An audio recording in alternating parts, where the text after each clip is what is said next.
আসসালামু আলাইকুম। আমি দাঁড়িয়ে আছি মলিকবাড়ি গ্রামে রাকিব কাকার কলা খেতে।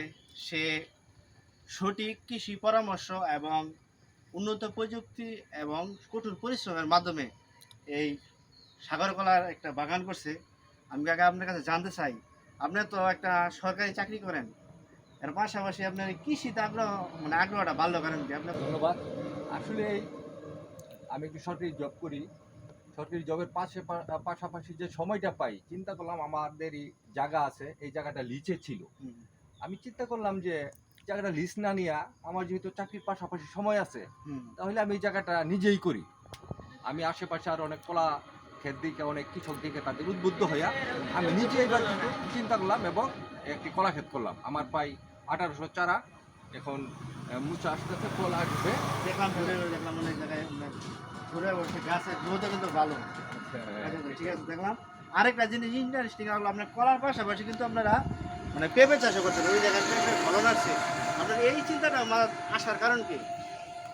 আসলে এটা ঘটনা হইলো এই আমার কয়েকটা জিনিসের প্রতি আকর্ষণ, যেহেতু কৃষিতে আমি আসছি, হুম, কলা, পেঁপে, হ্যাঁ, আখ এইগুলোর দিকে। তারপরে আমি কলা চাষ করার পরে দেখলাম যে আমার এই কলা ক্ষেতের সাইডে খালি জায়গা আছে। হুম, হুম, চিন্তা করলাম যে এখানে পেঁপে চারা লাগাই দিই। আমি প্রায় 200 চারা পেঁপে লাগাইছি, পেঁপে আসতেছে। এটা মাশাআল্লাহ খুব ভালো আর ভালো, কি। হ্যাঁ, হ্যাঁ। পেঁপে একটা অর্থকারী ফসল, আর সাগরের কলাও কিন্তু একটা অর্থকারী ফসল। কারণ হচ্ছে অন্য অন্য কলা কিন্তু বছরে একবার কিন্তু ফলন দেয়, আর সাগর কলাটা 6 মাস বয়স হলে কিন্তু মোচা দেখা যায় বা ঠোঁট দেখা যায়, আর 8 মাস বা 9 মাস বয়স হলে কিন্তু পরিপক্ক হয়ে যায়।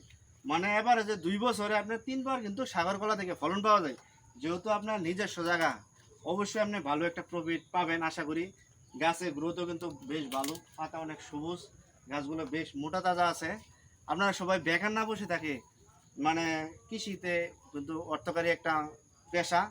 কাকা ইচ্ছা করলে কিন্তু একটা সরকারি চাকরি করতেছে, তা কিন্তু ভালোভাবে কিন্তু জীবনযাপন করতে পারতেছে। তারপরেও যে না, বেকার না বসে থেকে কৃষিতে কিন্তু আসছে।